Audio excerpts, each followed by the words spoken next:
folks, welcome into episode 5 now of the Babin On The Bayou show. I am your host, as always, Justin Babin Jr. It is indeed Friday, January 16th, 2026, the first ever Friday edition of the Babin On The Bayou show. After today, it'll mark a full week of content out there for you guys. I've enjoyed this week so much. Thank you so much for tuning in. I appreciate you guys. Love all of you guys. Thank you so much for the support. This has been a dream of mine. I can't wait for the weeks and months to come to continue doing this and pursuing this and covering LSU sports for you guys. But let's get right into episode 5.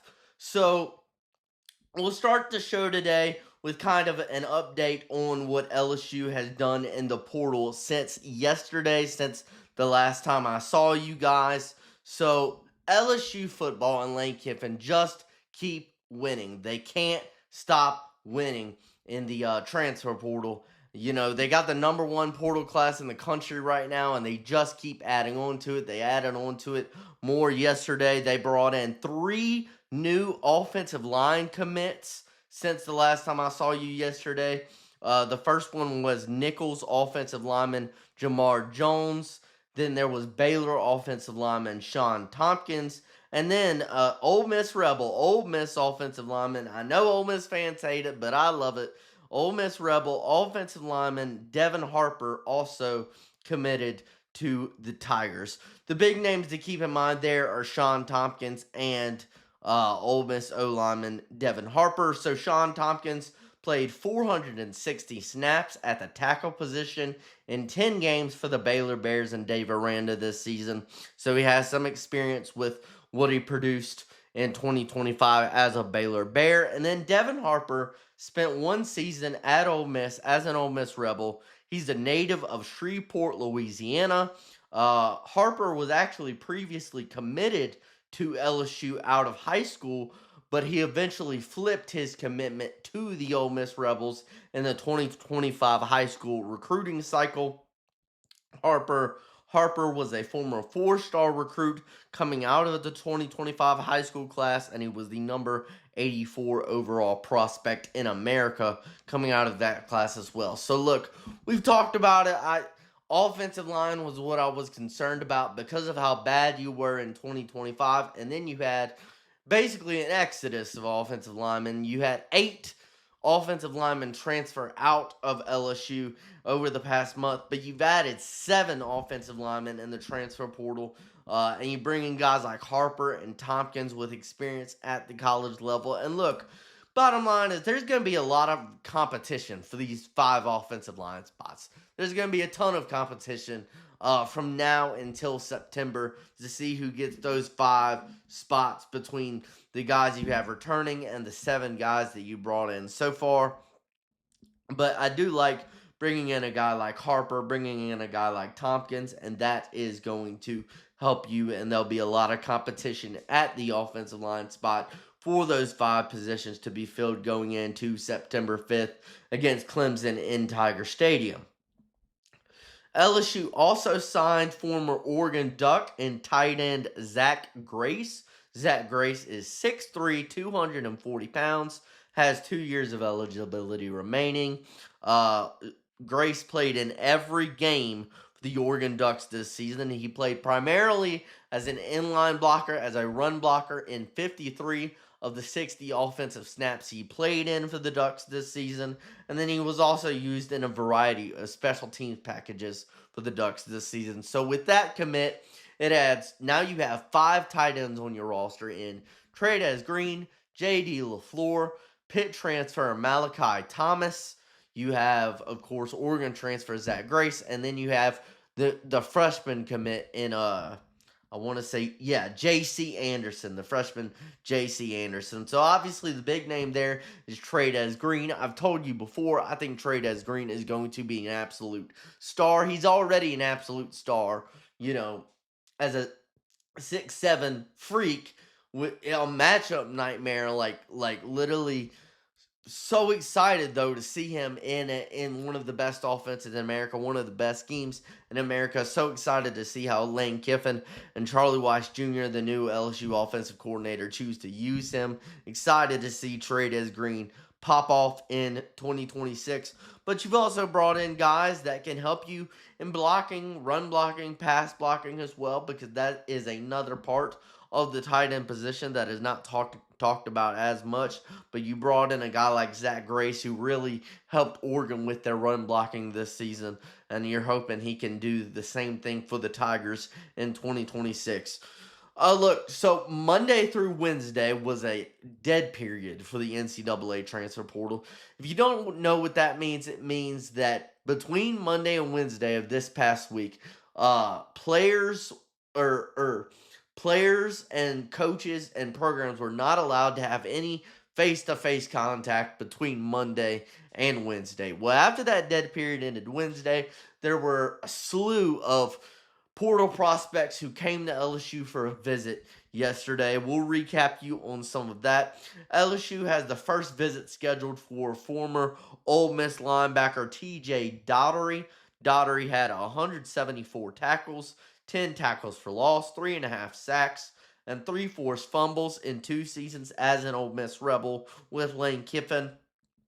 Obviously, at the linebacker spot, you have Whit Weeks returning. He'll play the will linebacker spot in 2026. But Harold Perkins is entering the NFL draft, and the older brother of Whit Weeks, West Weeks, is out of college eligibility. You really need a Mike linebacker to pair opposite Whit Weeks and TJ Daugherty. If you get him, if you manage to get Daugherty, he can be that guy for you opposite Whit Weeks.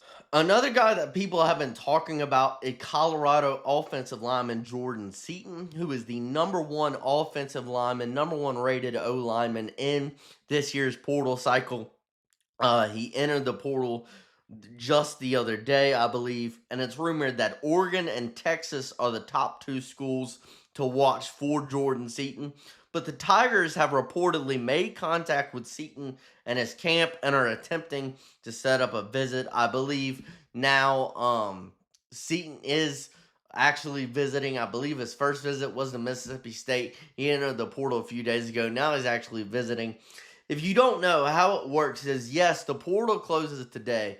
What that means is that today is the last day for players to enter the transfer portal. So if you don't enter the portal by the end of today, you can't enter it at all. The portal closes today. But afterwards, players can still visit, and like players don't have to sign today. Like Jordan Seaton can still visit programs after the closing of the portal today because he's already officially entered his name into the portal, if that makes sense. So that is how that works. But that is the latest update on Jordan Seaton. And then another offensive lineman in Maryland's Aluba, I believe, visited LSU yesterday. Maryland offensive lineman Aluba. And then the younger brother of Mansour Delane, Fahim Delane, the Ohio State safety, did visit BR yesterday and take a campus visit to LSU. Fahim Delane played in 13 games for the Ohio State Buckeyes this season. He totaled 12 tackles and 1 tackle for loss as a true freshman. Fahim has 3 years of eligibility remaining. Obviously, the younger brother of Mansour Delane, the best cornerback in America for the Tigers this season. And Fahim was, he has 3 years of eligibility remaining. In the 2025 high school recruiting cycle, he was a top target of the former LSU staff as a 4-star out of Maryland, the number 2 overall prospect in Maryland, a top 10 safety nationally, and a top 100 overall player nationally coming out of high school. Had a few more visits as well, such as Arkansas wide receiver Andy Jean. But look, I mean, obviously Lane Kiffin is he's already done a magnificent job in the transfer portal. I mean, he's earned the moniker of Transfer Portal King with what he's done at Ole Miss. But you look at what he's done at LSU in the portal. The receiver room is now loaded. Love what he's done on the defensive line. Love what he's done at quarterback, of course. We talked about that yesterday with the addition of Longstreet, Clark, and Levitt. But no, he's still trying to bring in a few guys. It'd be nice if you could still bring in a guy like T.J. Daugherty. Maybe add one more offensive lineman. I mean, Jordan Seaton would be amazing to get if you could get him. I know Texas and Oregon are the ones that are trending for him, but it'll be interesting to see. We'll cover that next week, and also we'll spend most of Monday's show, or some of Monday's show at least, recapping what happened in the portal for you on the weekend, because I'm sure more news will come out over the weekend. And then Tuesday through Friday of the show next week, we'll do a post-portal position-by-position breakdown. I'll kind of divvy up the position groups that we talk about each day. We'll do some fun stuff with that as well. But overall, just magnificent, fantastic work by Lane Kiffin in the transfer portal, setting up LSU to have a playoff contending roster in year one under Lane Kiffin. I am so encouraged about 2026 because, I mean, you've blown my expectations out of the water. I knew it was going to be good. I didn't know it was going to be this good. It like the guys you're bringing in, I really think this is next level stuff for LSU and for the future of the Tigers. Let me tell you about our daily sponsors over here at the Babin on the Bayou Show. Daily, we are proudly brought to you by and presented by Shield Heating and Cooling. And I've talked about it before, but if you talk about the team over at Shield Heating and Cooling, you're talking about a team of guys with decades and decades of experience as experts in the AC industry. They're trustworthy, they're reliable, and I love my viewers. I love my audience. I want to reward you guys for tuning into the show. So if you call the guys at Shield Heating and Cooling today at 225-46-BAYOU, that's 225-46-BAYOU, B-A-Y-O-U. You call them at that number today. Tell them you heard about them from this show. I'm giving away free AC cleaning checks for every AC system in your house, whether that's one AC system in your home or 5 AC systems in your home. You call the team at Shield Heating and Cooling at 225-46-BAYOU today. You tell them you heard about them from this show. I'm giving away free AC cleaning checks for every AC system in your home.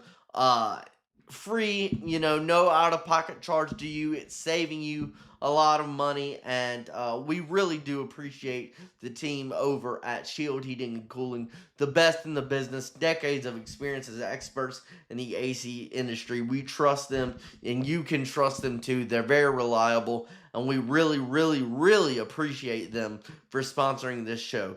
Shield Heating and Cooling, your local comfort defenders. Again, that number is 225-46-BAYOU to take a part in that giveaway today. All right, let's get into some more fun stuff this weekend. Just want to kind of update you this weekend. So men's and women's basketball is going to be in action. So men's basketball plays Missouri Saturday in the PMAC at 2:30 p.m. on the SEC Network. Obviously, I don't want to talk much more about men's basketball right now. We talked about it yesterday. I think it's over for Matt McMahon, but they do play tomorrow in the PMAC against Missouri at 2:30 on the SEC Network.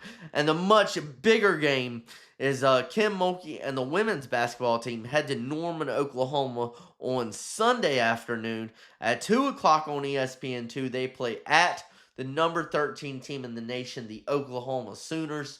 So again, you go from playing one top 10 team last Sunday in Texas to playing another top 15 team in Oklahoma the next Sunday. So look, when you look at the SEC as a whole in women's basketball, best conference by far, a ton of teams that are ranked from the SEC, and it's a gauntlet.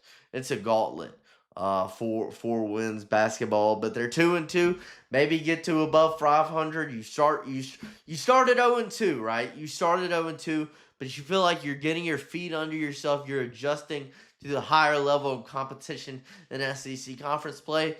And hey, you beat Oklahoma, you could go on a run for March potentially. So I just wanted to give real quick my NFL predictions. Of course, there are 4 NFL divisional round games in the playoffs this weekend. I'm not a betting man, but I looked at the spreads last night, and I thought I'd give my thoughts on some of these games, and we'll see who wins. So the Denver Broncos and the Buffalo Bills in Denver. Denver is favored by 1.5, but my opinion is with Patrick Mahomes not in the playoffs, with Lamar Jackson, with Joe Burrow, with all those amazing quarterbacks not in the playoffs this year, this is the year for Josh Allen and the Bills to win it all. If they don't do it this year, I don't know when they're going to do it.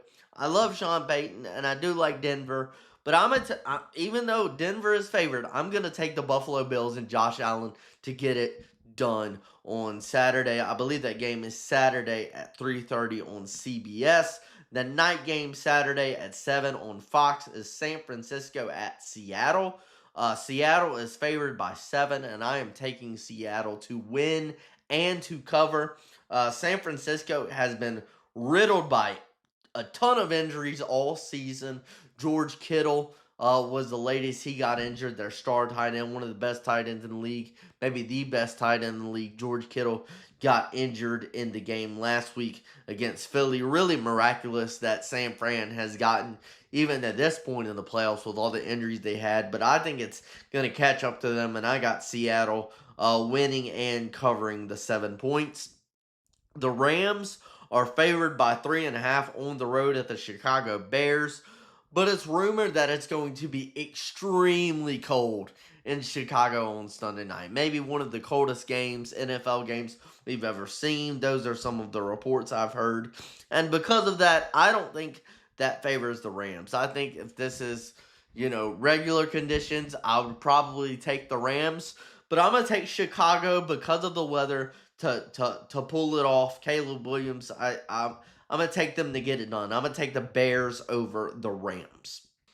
All right, the last game, I'll take the Houston Texans over the Patriots, even though the Pats are favored by 3. As I've said before, the Texans got players like former LSU players like Derek Stingley, Damone Clark, Daniil Hunter, all of those guys on the Texans defense that absolutely destroyed the Pittsburgh Steelers offense and Aaron Rodgers on Monday in a game they won 30-6. I mean, it was ugly. So I'll take the Texans and that defense led by some former LSU players to upset the Pats this weekend. And then the last thing I wanted to touch on before we get out of here is some stats. I'll read this out. I'm excited for LSU baseball, y'all. We won't dive deep yet into my preview. But we'll spend like 1 to 2 weeks before the season starts on February 13th at the Alex Box Stadium against Milwaukee. We'll spend like 1 to 2 weeks kind of talking about this roster. But Perfect Game put out their preseason list of the top 100 players by each class. And we'll list some of those LSU players out. So LSU baseball has 6 of the top 100 freshmen in the country, according to Perfect Game, including infielder Jackson Ruckert, outfielder and first baseman Mason Braun, catcher Omar Cerna Jr., right-handed pitcher Marcos Paz, right-handed pitcher Reagan Ricken, and outfielder William Patrick. All of those guys are in the top 80, really, of college baseball freshmen, according to Perfect Game. LSU has 5 of the top 100 sophomores in the country, including Derek Curiel, who is rated as the number 1 sophomore baseball player in the country, according to Perfect Game. The other ones are William Schmidt, Cason Evans, left-handed pitcher Cooper Williams, and catcher Cade Aaron Beatty. So those are the 5 sophomores rated in the top 100 sophomores list by Perfect Game. And then 3 of the top 100 juniors play for the Tigers as well, including Stephen Milam, Oregon State transfer infielder just transferred to LSU, and Trent Caraway, who we'll get into in later episodes. Kind of some stuff about Trent Caraway. And then, of course, Jake Brown as well. So you look at 6 of the top 100 freshmen, 5 of the top 100 sophomores, 3 of the top 100 juniors, and they haven't even released their senior list yet. That's why their senior list isn't out. LSU is the number one team in the top 25. LSU is the number one team in the Perfect Game Top 25 preseason poll. They're number 2 in the top 25 D1 baseball preseason poll. The Tigers are ready to run it back, baby, and chase after their 9th national title. The first pitch banquet that LSU does every January was last night. I'm so excited for baseball season. LSU, you just won the national championship, and now you got the roster to do it again. The repeat. I'm talking about repeat. I'm talking about 3 natties in 4 years if you manage to do it this year. I'm so excited.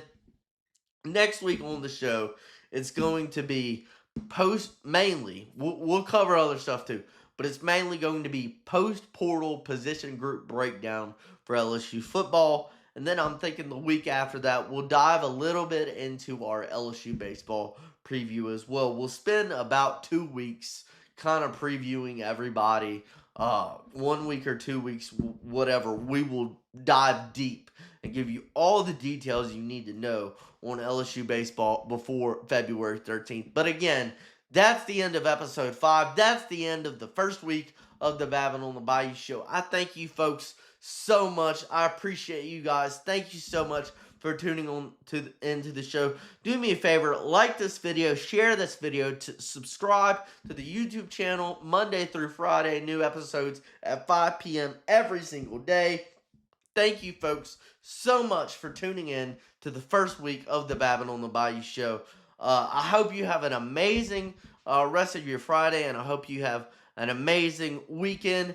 God bless, go Tigers, and have a great one.